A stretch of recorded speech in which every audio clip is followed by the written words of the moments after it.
I'm sitting around minding my own business waiting for the next Dragon Ball adventure. And as we all know by now, this specific adventure is not for me, good buddy. But then I thought about all the previous adventures we've had before. The Dragon Ball series has had so many moments, I don't know where you go next. And honestly, you might have made these characters too powerful. Looking at the series from the start of the original Dragon Ball going all the way to Dragon Ball Super. Are characters too strong for their own good in this series? I have so many examples to show you, but before we get started, if you like this Dragon Ball content, subscribe to the channel. And even if you don't want to do that yet, hit the like button at least. It helps me out tremendously and I greatly appreciate it. Now then, let's talk about these two strong buff boys.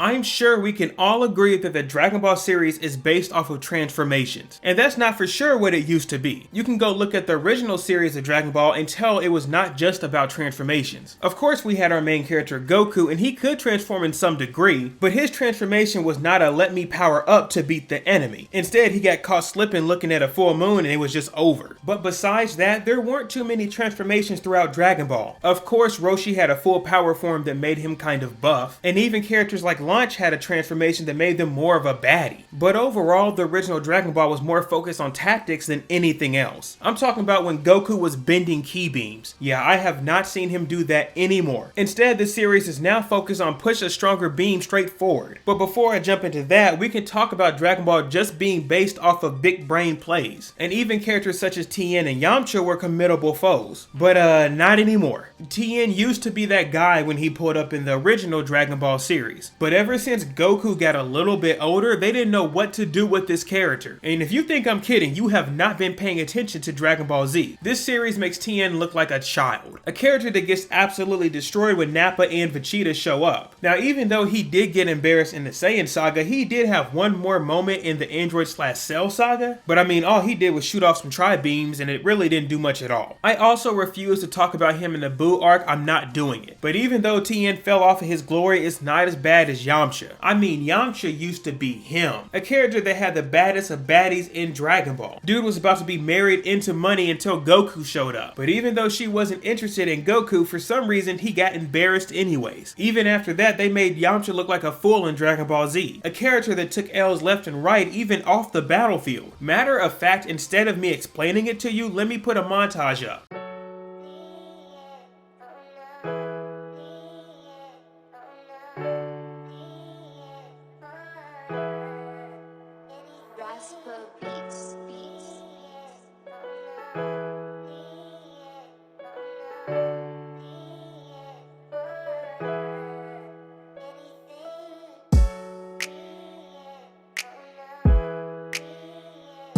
Now, just to be clear, my point of showing this is not to say I hate Yamcha. You see, I actually love the character, and I don't think there's anyone that loves him more than me. Well, that is except Poir. Poir loves him too. The point here is Yamcha is a victim of Dragon Ball's huge issue. The power scaling within the series will leave characters deceased. Because Yamcha never got stronger with the other characters, he ended up being nothing. But not only that, because they chose not to kill him, he has no purpose rejoining the cast. Yamcha used to be a main character of the series, and I mean he was a main staple of the cover art. But now, if it's not a Saiyan or a crazy looking villain, you just don't belong here. And the sad thing is Yamcha is not the only victim of Dragon Ball's terrible power scaling. Basically every Z fighter within the series is left behind if you're not a Saiyan. Now some characters do get their time to shine here and there, such as Piccolo, but he's a rare case because he matters to one specific character. Otherwise, you Yamcha, Tien, and Chaozu fans, you better learn how to swim because it's time to drown. And even if you're smart enough to pick a character that may have potential, you still may drown. Take a look at this bad boy right here, Gohan. A character that was introduced in the Dragon Ball Z series and could have been a replacement for the main character. As a fan, you saw Gohan go from arc to arc and get stronger every single time. Even when he hit the crazy ceiling of becoming Super Saiyan 2 first, we thought he was going to be it. But after the Android/Cell saga, they decided to not care about this character. I mean, he was still around, but for some reason he became a shell of himself. It was sad too because even when he had a chance to shine, he didn't shine enough. I mean, how many times do we still want to see this transformation? And of course, this transformation would not save the character, but it would make you feel a little bit better. But even after the Buu saga, they still continue to do him dirty. Gohan fans, you were miserable for so long. But alas, Toei decided to give you a present and made him the main character of the new movie. So for some reason, he may not be training, but he gets extra cool power-ups. And heck, you like Piccolo too? I'll give him some as well. You said you like Bulma, we got extra package for her. It just doesn't make sense to power up these characters so high. And now I'll be more sick if they try to make these characters relevant again. So overall, you've heard the main problem time and time again. Dragon Ball's power scaling is abysmal. And because of that, Toei is doing their best to try to make other characters relevant again. Doing a series such as Dragon Ball Daima will power back other characters and make lower characters rise up. Even though we really don't want to see it as a fan, that's a good way to do it regardless. Another way is they try to make characters not relevant during arcs. For example, Goku and Vegeta not being present whatsoever when the world's about to be destroyed in the Super movie. Or we can talk about Beerus and Whis choosing to eat instead of helping out whatsoever. Making these characters too strong makes other characters irrelevant completely. And I hate to say it, but the best route to continue with these characters is to cut them off. I mean, Dragon Ball is not the only series that have characters we hate to see, and we hate them every time they show up. But hey, the Dragon Ball series is going to do what it does, and we're not going to be able to stop it regardless. So let me know what you think in the comments down below. Are Dragon Ball characters becoming too strong for the series? Let me know what you think. And finally, thank you for watching. We just talked about Attack on Titan over here. You should go check that out. The series is done. Y'all have a good one. Take care.